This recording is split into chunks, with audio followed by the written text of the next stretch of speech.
que a gente vê nas ruas ainda não é uma condição de vida ideal. É claro que é muito melhor do que as condições que a gente via nos lixões.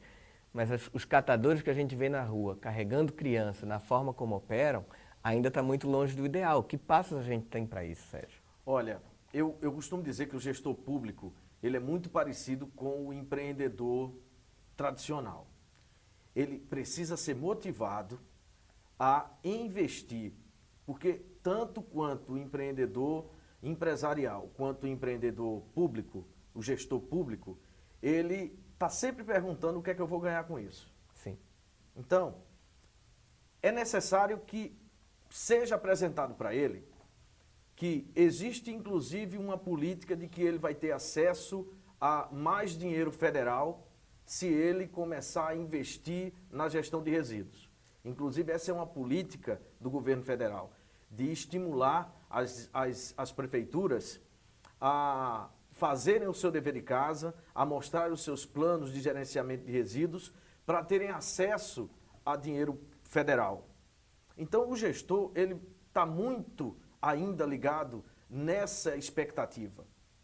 Quando você vê ainda essa falta de interesse diante de uma situação que todo mundo já sabe que tem que ser feito, as pessoas conhecem, né? O cidadão sabe da necessidade de separar seu lixo, o gestor público sabe que aquilo ainda custa muito caro para o poder público tirar lixo das ruas e fazer errado. A gente paga caro para fazer errado. É como se eu pegasse o meu dinheiro, desse para Bertrand e por fora eu pagasse a Bertrand para Bertrand enterrar. É um absurdo, porque se Não é? você observar, a gente gasta hoje só na cidade do Recife cerca de 24 milhões por mês Por mês. com a coleta de lixo. Isso é uma pequena fortuna. E o lixo pode render. Lógico. O lixo, e tem mais, o lixo ele tem uma coisa que eu chamo de sentido de urgência. Sim. Então, quando você coloca na frente da sua casa, a sua expectativa é que ele seja logo tirado de lá. E isso é caro, porque quanto mais urgente você precisa de um serviço, mais caro ele é. É muito diferente de quando você tem como barganhar, de dizer, não, mas espera aí, vamos fazer, quanto é que você faz esse serviço aqui? Não, lixo não espera, porque a gente está aqui conversando e ele continua acontecendo, não tem como esperar. Então isso faz com que o processo em si de dinheiro público para isso, ele seja muito voraz, porque não dá para esperar.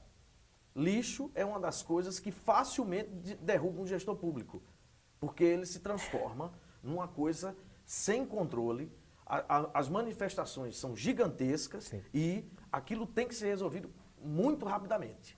Por isso é que o gestor tem que ser motivado a receber dinheiro público e, ao mesmo tempo, cobrado pela sociedade para poder ele colocar a mão na massa.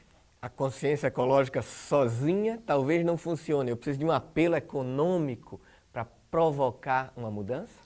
Eu acho que esse é um pouco o conceito de sustentabilidade. A ideia é o apelo social, não só econômico, social, econômico e sustentável.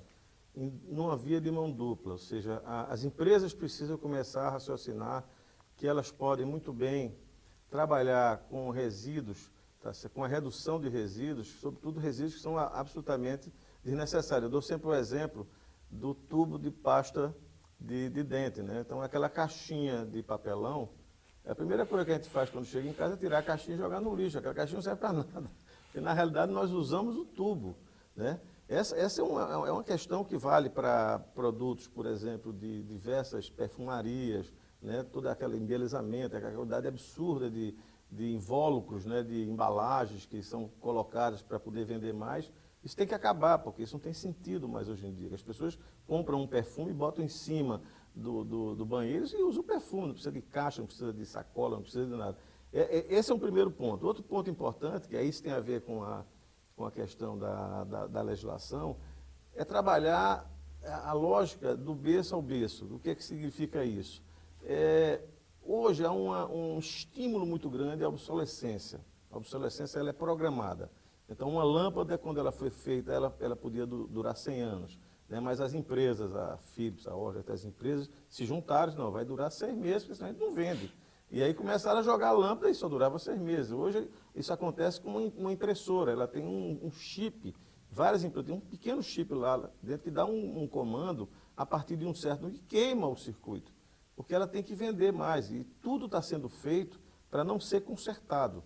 Então isso tem a ver com essa obsolescência, quer dizer, criar produtos para serem virar lixo rapidamente. Isso está acontecendo até com os automóveis. Os automóveis duram 3 anos de dia em média. Então, essa é uma cultura que tem um impacto violento na questão ambiental. E aí é importante que essa consciência precisa começar a ser trabalhada, porque isso não vai terminar bem, naturalmente, porque não vai ter esse material todo daqui a pouco para ser reproduzido. Então, nesse mesmo contexto já dessa obsolescência, que se trabalha a questão do berço ao berço, ou seja, os produtos não serão mais, isso tem a ver com a Política Nacional de Resíduos Sólidos, de propriedade de ninguém. Então, isso já vale, por exemplo, para baterias. As baterias são entregues, valem 2 anos. A cada 2 anos você devolve, você fica pagando o aluguel da bateria, na realidade, e a empresa é que tem que ir lá e buscar e levar e guardar, e reciclar ou fazer, como já se faz em vários locais. Isso muda comportamentos. Muda completamente. Nós não vamos resolver o nosso problema econômico com o consumo. O que é que falta?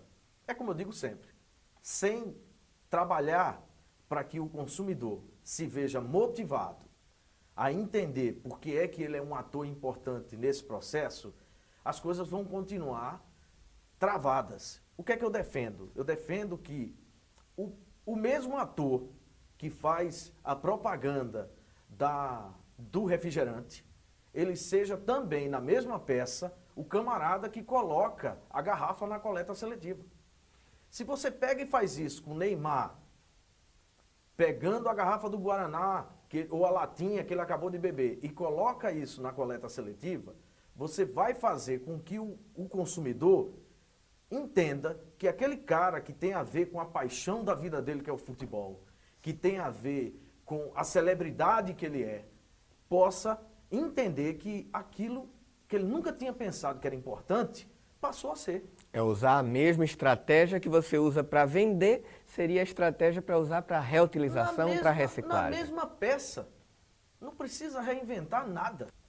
Existem inúmeros movimentos para defender a cultura de Recife, existem muitas pessoas, né, que fazem a cultura de Recife e já assumiram diversas tarefas, como incentivar o apoio a instituições como o GAC, instituições diversas já tiveram apoio para que a sociedade conheça esse trabalho importante que é feito por diversas instituições.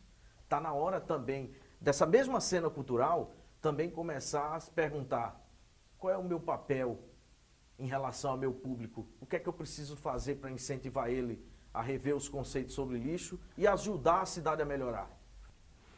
O programa Sustentare tem como tema hoje a reciclagem, a questão do lixo, dos catadores e os problemas das grandes cidades.